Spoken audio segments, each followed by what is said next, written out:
Good morning. Please be seated. So I have an assignment for you. Go home, however way you get your news, whether it's a newspaper or online, and just take the top 5, 6, 10 news stories and tell me how many commandments are broken. It's an amazing thing, really, how commandments get reported on a lot. Now, some of you may have also had an Irish grandmother, and my grandmother rewrote several things in Scripture, I think.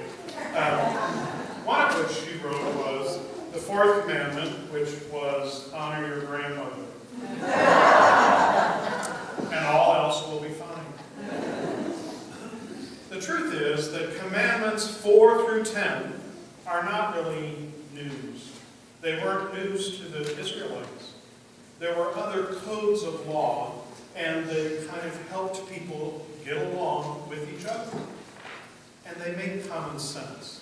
There's a certain kind of law that is clearly demonstrated, it's logical law, and the commandments are really those things. So it never sounds like a good idea to kill anybody. They make sense. What is different about getting the commandments are the first 3 commandments. And that is where, instead of just having us think that our interaction with one another needs to be guided by reasonable law, demonstrable law, and that whatever we have is a crime against another person. When God gave to us the 10 commandments, the first 3 reveal to us that God is a part of our interaction with one another. So now, not only is it a crime against somebody else to kill them or steal from them, it is also a crime against God. And this is a distinction. We're used to hearing the 10 commandments totally. When the Israelites heard them for the first time, they were like, yeah, some of those sound familiar. But the 3 that didn't sound familiar were the beginning ones. And what God is really trying to show us in all of this is that God is a part of this interaction. We start, or God starts, with the whole thing of, hey, I am your Lord, your God. Don't make false idols. So a false idol can be anything that we decide to make into a thing. God is not a thing. God is not something that we can fashion or mold. God is not something that we can forget and set aside and say, oh, isn't that cute? Whoops, it didn't rain enough. Let me see if I pull out my little fancy, blow 3 times. It'll rain. God is with us in relationship to us and cannot be made into a thing. God is with us. So we have these, which, by the way, this is for the Sequim food donation, and that would be a lovely thing to contribute. Please do not think that I'm false idols that have been accused. So, we're going to fast forward now to the gospel. I get to preach I'm cranky, mad, Jesus. Thank you. It was a gift. Honor your rector.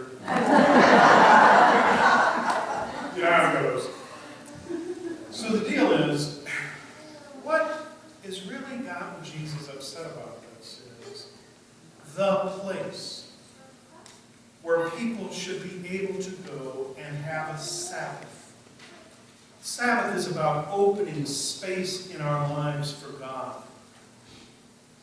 So where we should have the Sabbath now is beginning to look like the Blue Light Special at Kmart.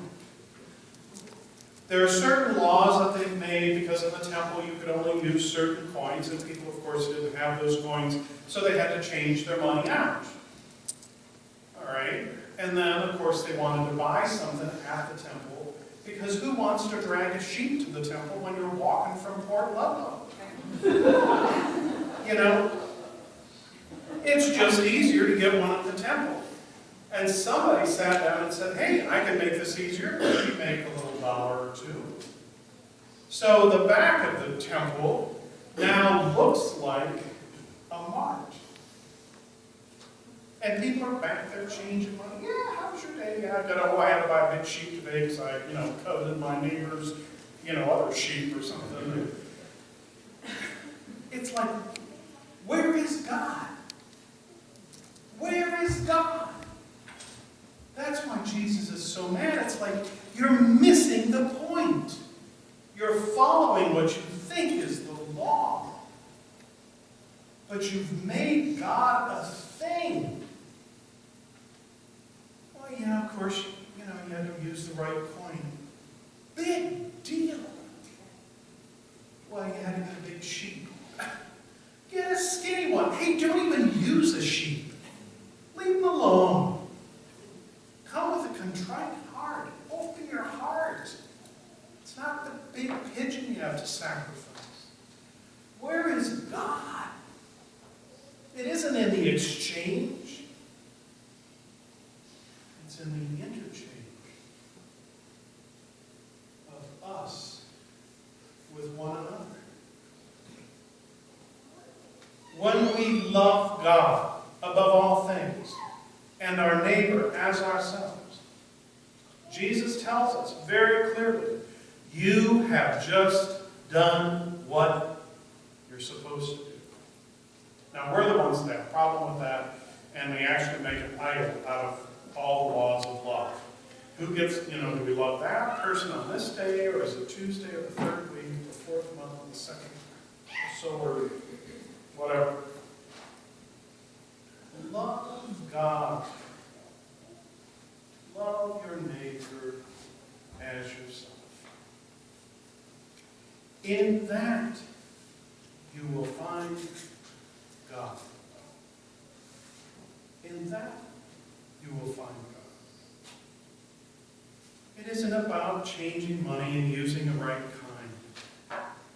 It isn't about the pigeon or the sheep or the cow or the pig something. It's about what is in our hearts. You see, what God is saying in the commandments and what Jesus is saying in the temple is that God is here with us. And we shouldn't play around with the sacred, beautiful things of God, which, by the way, might be us. We need to take the presence of God seriously. We need to know that we are stepping into sacred space, not only here in the temple, but sacred space when we have communication and conversation with our neighbor. Because the truth is, if I can't find God in this conversation, I'm never going to find God in the building. That's what Jesus is calling us to do. Set aside what you think might be the things that you think make you holy. And understand that it is your relationship with God and your relationship with your neighbor where you will find holiness, where you will find Sabbath, the space of God in our lives. No idols allowed. God is with us, a part of us, passionately, wanting to be in every step that we take, every smile that we give, every kind word, every gurgling child. God is with us in those things, never to be set aside, always to be appreciated. This is what we are called to do in the commandments. Love the Lord your